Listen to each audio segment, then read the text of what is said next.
Obesity. Why we need to confront this pandemic. Part 2, Causes and Recommendations. In the previous presentation on obesity, we discussed the alarming increase in obesity not just in the U.S., but worldwide. Here in the U.S., there was an increase from 30.5% to 42.4% in less than 2 decades, with severe obesity almost doubling from 4.7 to 9.2%. We also discussed the difficulty of not only managing obesity, but also simply having the conversation with a patient about their obesity. But it's not just the difficulty in having the conversation, it's that the training of doctors who need to know how to address this issue is simply missing. In this publication in BMC Medical Education, it's clear there is a lack of priority in training, so it turns out we're not alone. So this is not easy. And here are some of the challenges. The risk-benefit of discussing obesity with a patient. In other words, will the patient be offended or resistant and not return? The lack of incentive when family members are also obese and changes are not supported. The lack of symptoms when weight is being added. The time-matched distortion of wanting to lose weight quickly when it took years to acquire. And how to provide motivation, access, support, education, and time to make change. So nothing is easy about this issue, but it still needs to be addressed. The first approach to tearing down self-imposed excuses for not having the conversation with the patient or the patient not attempting weight loss is to understand the actual causes and then dispel the common myths. First, what are the known causes of obesity?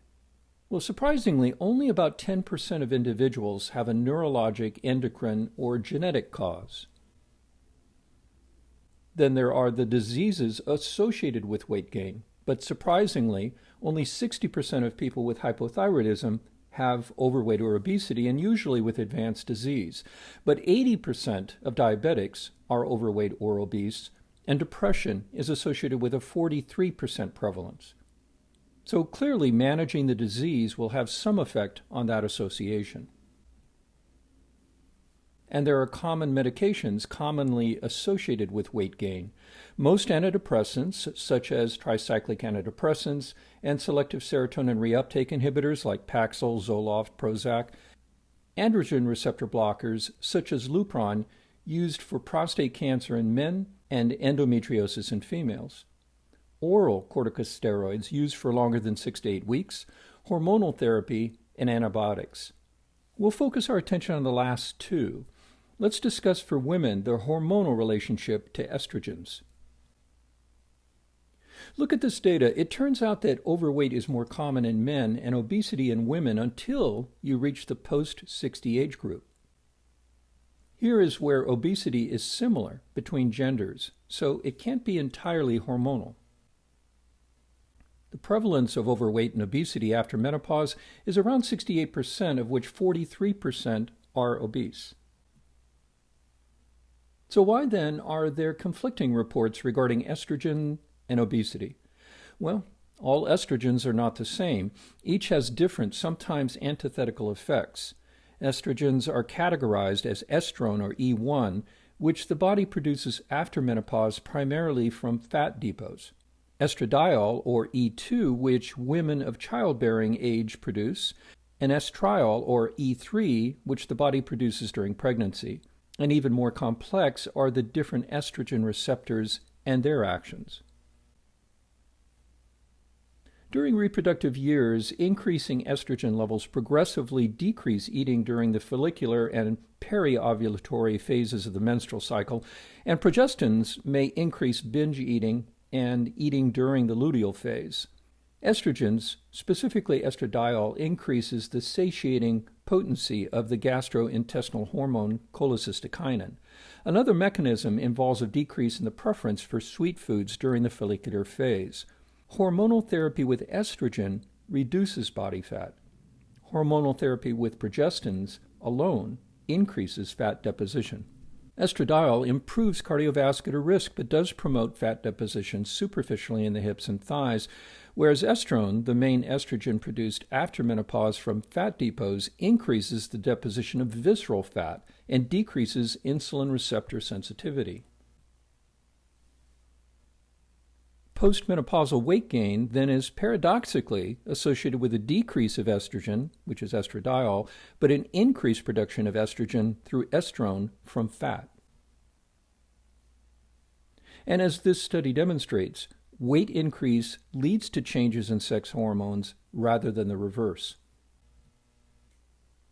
Now on to antibiotics and obesity. What do we know? Well, there's the simple or the complex explanation. The gut microbiota is primarily anaerobic bacteria and belongs to basically three bacteriophyla: Firmicutes, Actinobacteria, and Bacteroidetes. In mouse studies, obesity was associated with a 50% reduction in Bacteroidetes and a proportional division-wide increase in Firmicutes. The relationship between children antibiotics and obesity are demonstrated in several studies. Over a 12-year period, children who took antibiotics, especially broad-spectrum antibiotics, at least 4 times before the age of 2, had a higher risk of becoming obese by age 5. Even a single 7-day course of clindamycin has been reported to induce gut microbiota changes that are detectable 2 years after exposure in healthy volunteers. Women who took antibiotics during their second or third trimester of pregnancy had a significantly higher risk of having obese children. So to summarize the evidence, there are strong epidemiological studies that suggest that antibiotic exposure in infancy is associated with a high body mass index, as well as an increased risk of overweight and obesity later in childhood.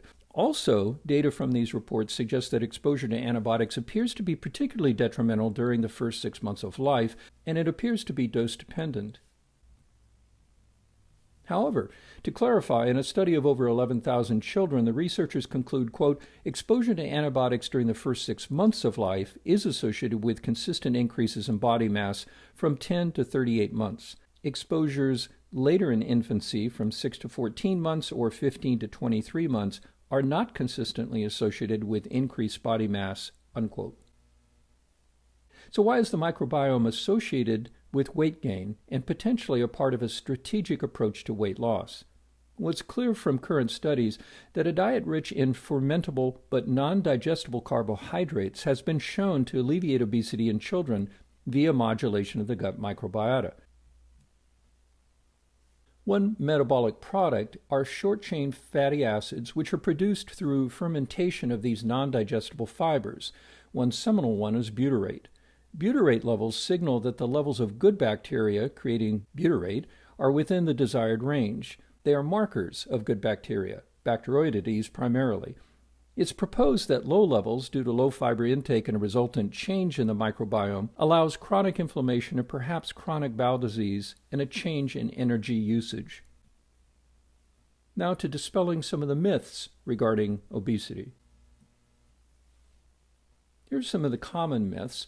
All calories are the same. Increases in obesity are related to increased fat intake. Weight gain is primarily due to a balance of calories in versus those burned through activity. Obesity is a behavioral problem alone. And some common myths and the truth. It's not a slow metabolism. It's mainly due to years of poor lifestyle choices that can't be remedied in weeks. It requires a lifestyle change, not a diet. Diets simply don't work. All calories are not equal with regard to weight gain because it depends on how the calorie is packed and processed. And diet changes without exercise are not likely to produce sustainable weight loss. So what are the proposed main causes?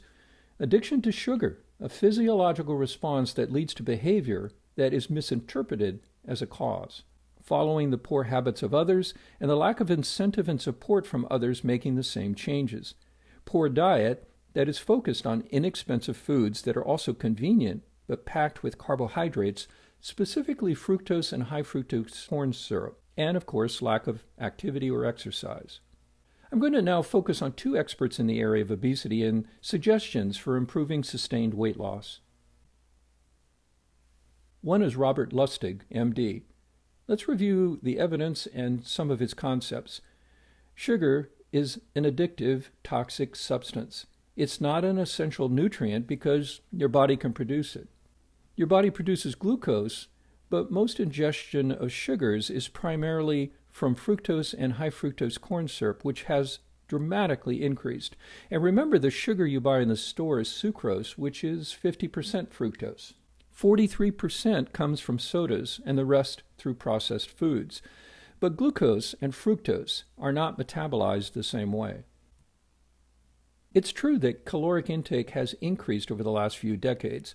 However, fat consumption has actually decreased, while carbohydrates in the form of fructose and high fructose corn syrup has dramatically increased. But as we'll see, fructose is mainly metabolized to fat, leading to the same effect as a high-fat diet. There's been a 30% increase in added sugar consumption in the United States. 38.6 pounds of added sugar are consumed every year by the average American.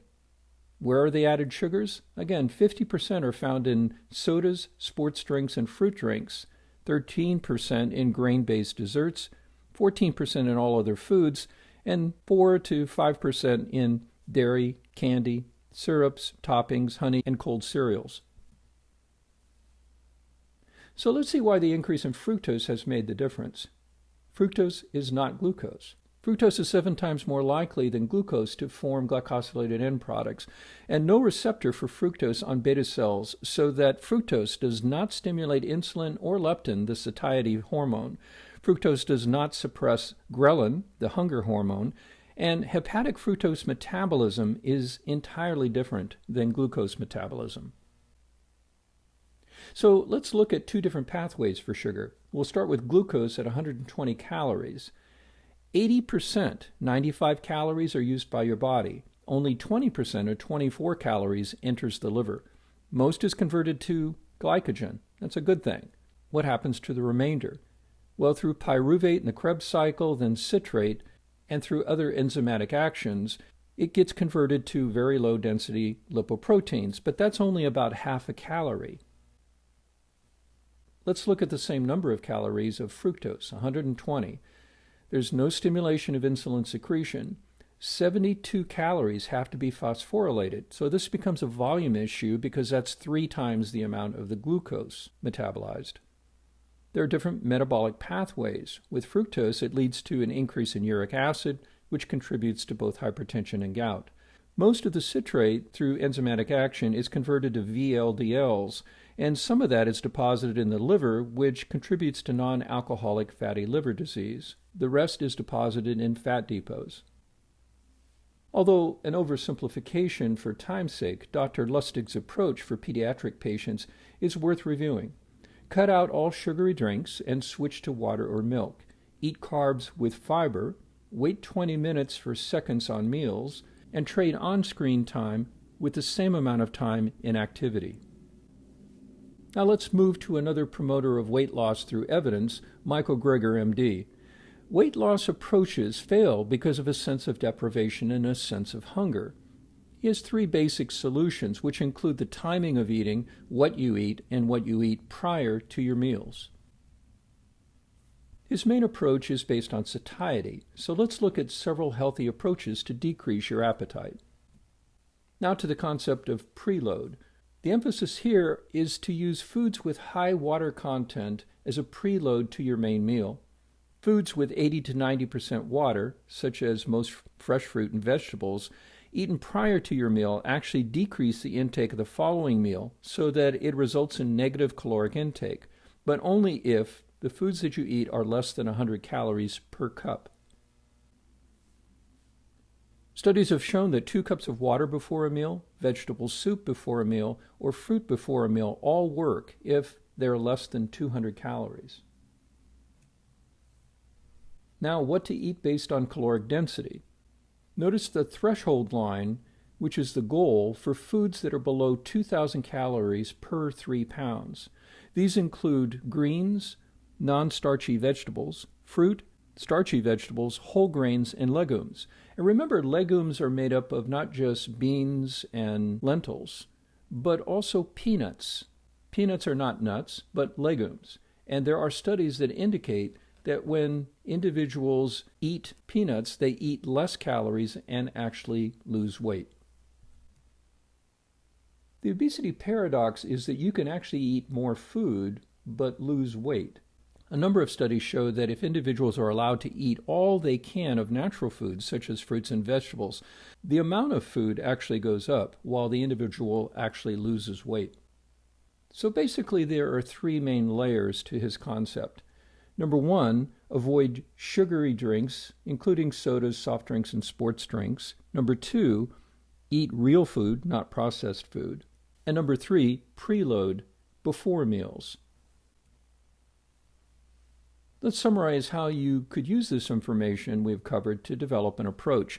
For evaluation, rule out disorders associated with sudden weight gain, cross-reference all medications to determine possible association, and review activity levels and dietary habits through a diary.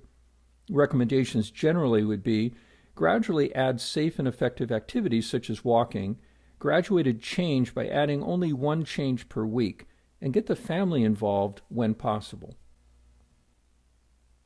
Now, on to intermittent fasting. What does it mean? Well, the definitions vary.